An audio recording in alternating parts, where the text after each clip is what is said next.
They built tanks that could swim, trucks that ran on rails, and armored cars so small they could hide in tall grass. The Imperial Japanese Army valued speed over armor and desperation over logic. To an American Sherman crew, they were riveted coffins. But to an infantryman in the jungle, they were terrifying. In this video, we break down every Japanese vehicle of World War II. Let's begin with light tanks and Type 92. Known as the heavy armored car, though it was really this was one of Japan's earliest designs, serving primarily with the cavalry in Manchuria. It was incredibly light and fast, capable of hitting 25. However, its armor was paper-thin, barely enough to stop a rifle bullet, and its machine guns were welded into place, making aiming a nightmare.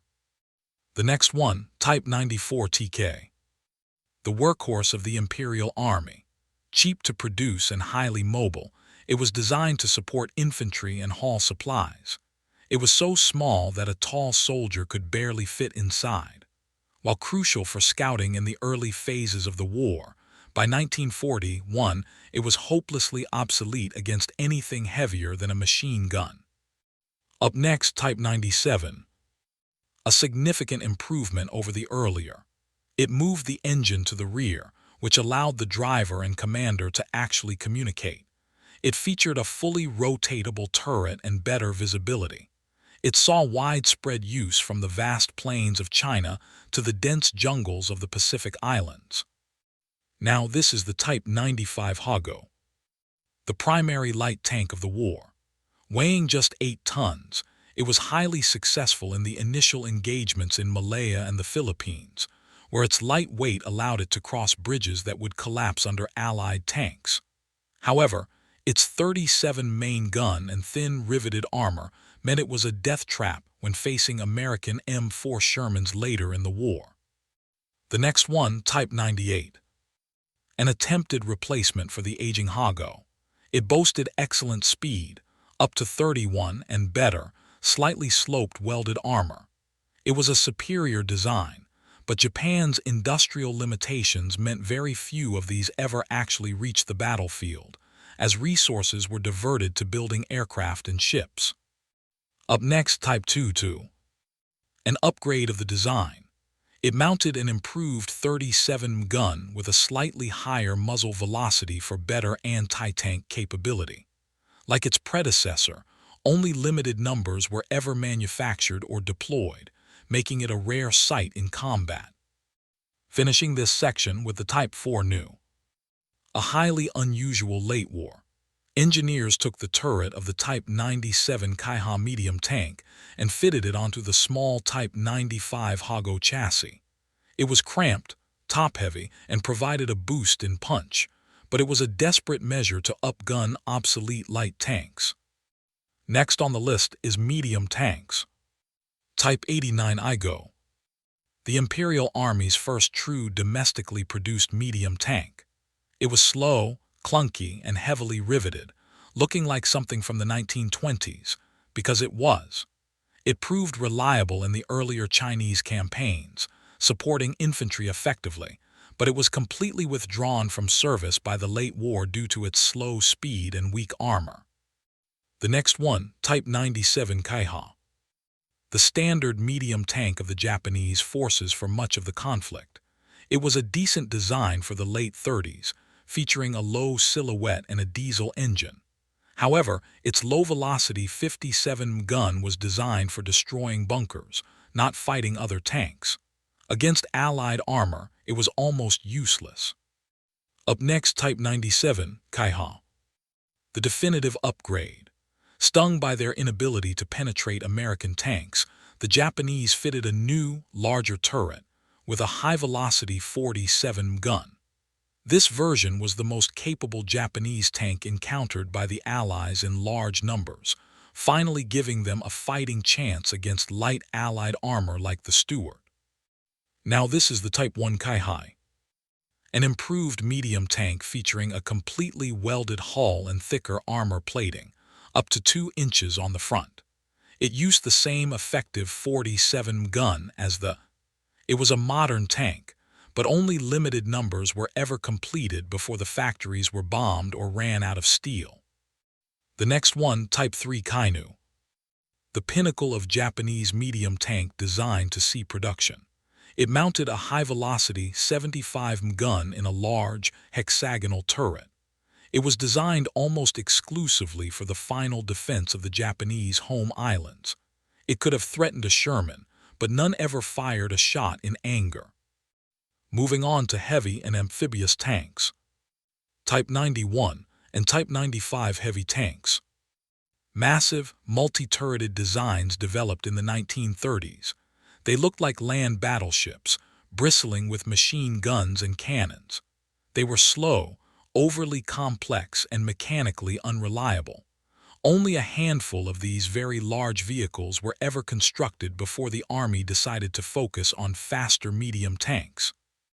The next one, Type 2 Kami, Japan's most common and recognized amphibious tank. Based on the light Hago, it used large, detachable hollow pontoons on the front and rear to float. Once ashore, the crew could pull a lever to drop the pontoons and fight as a standard light tank. It was crucial for the island-hopping campaigns. Up next, Type 3 Kokai, the medium amphibious tank. Based on the Kaihi chassis, it was much larger and more capable in rough seas than the Kami. It featured a distinctive snorkel tower behind the turret that made it look like a submarine. Very few were built, and they were reserved for homeland defense. Next on the list is self-propelled guns and tank destroyers. Type 1 Hawaii, the Imperial Army's first dedicated tank destroyer. It used the reliable 75mm Type 90 field gun mounted openly on a modified Kaiha chassis. It had no roof, leaving the crew exposed to shrapnel and grenades, but it gave the Japanese a mobile gun capable of knocking out Allied armor from a distance.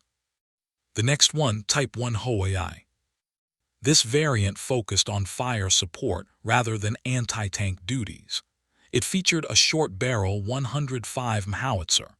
It proved valuable for destroying enemy fortifications and breaking up infantry attacks in the dense jungles of Burma and the Philippines.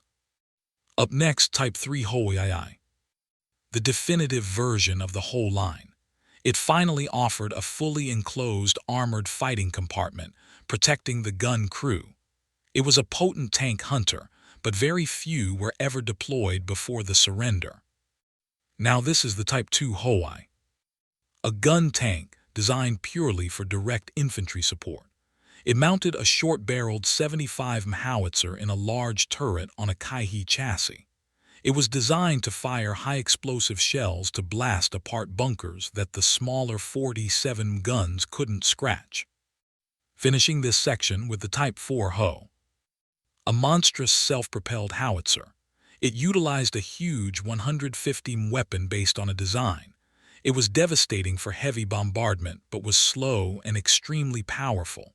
The recoil was so strong it often rocked the entire vehicle violently. Continuing with armored cars and personnel carriers. Type 92, an early armored car design, mostly utilized by the Special Naval Landing Forces, SNLF. It adapted commercial truck components for military use. It looked like a bank truck, with a small turret on top, and was used for policing duties in occupied territories. The next one, Type 91 Somo, a fascinating design capable of running both on roads and on railway tracks. It featured solid rubber tires that could be swapped for flanged steel wheels. It was instrumental in guarding the vast Manchurian railway network from partisans and bandits.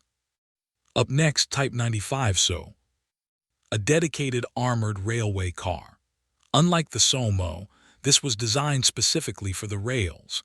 It was used extensively for patrolling and protection against guerrilla attacks along the crucial transportation lines in China. It could link up with other cars to form an armored train. Now this is the Type 1 Ho, the standard armored personnel carrier for the Japanese Army. It was fully tracked, offering excellent cross-country performance. It could carry up to 12 infantrymen or tow artillery. The driver sat in a cab that looked remarkably like a modern truck, but with tracks. The next one, Type 1 Hoha, a Japanese armored half-track. It was partly inspired by the German. It featured a rear compartment for troops and was used primarily for mechanized infantry transport, though production numbers were low and it rarely appeared in large numbers. Finishing this section with the Crossley, a foreign design acquired by the Japanese military early on. These British armored cars with their distinctive dome turrets provided the blueprint for many later domestic armored vehicles and served in the Shanghai incident. Moving on to engineering and special-purpose vehicles. This was an armored engineering vehicle with a terrifying appearance. It featured massive mine-clearing rollers, cranes, and even flamethrowers. It had up to 5 flamethrowers mounted on the hull. It was designed to breach the fortified Soviet border positions in Manchuria. The next one, Type 97 Kai, a specialized mine-clearing variant based on the Kaiha medium tank. It carried 2 large flails on a boom in front of the tank to detonate mines safely. It was vital for clearing paths through Chinese minefields. Up next, Type 95, a dedicated, fully tracked crane vehicle. It was essential for field repairs, lifting engines out of damaged tanks, and towing disabled armor from the front line back to repair depots. Next on the list is trucks and transporters. Type 94 six-wheeled truck, a highly successful medium-capacity military truck.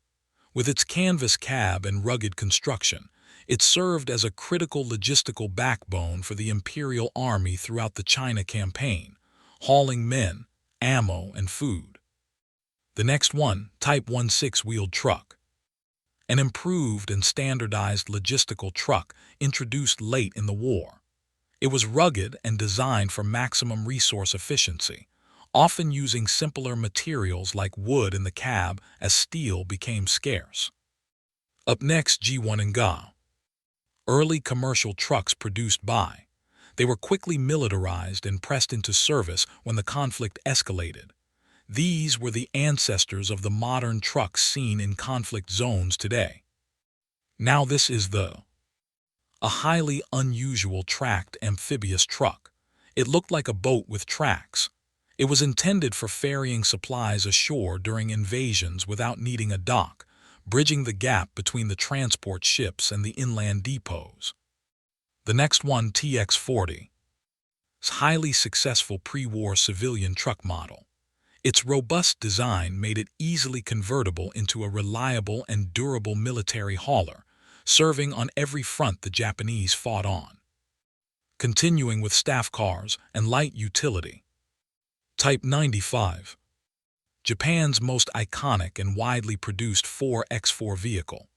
This was the Japanese equivalent of the Jeep, but it entered service years before the American version. It was small, round, and highly versatile, used by field officers everywhere for scouting and liaison. The next one, Model AAAC, is foundational passenger car models. Based heavily on the airflow, they were often used for transporting high-ranking officers and for essential staff liaison duties in the occupied cities. Up next, 4x4 amphibious truck, often confused with the tracked version, also produced 4x4 trucks based on the American Jeep concept later in the war, the AK-10, which heavily influenced the post-war Land Cruiser. Moving on to tractors and prime movers. Type 92, 5-ton prime mover I.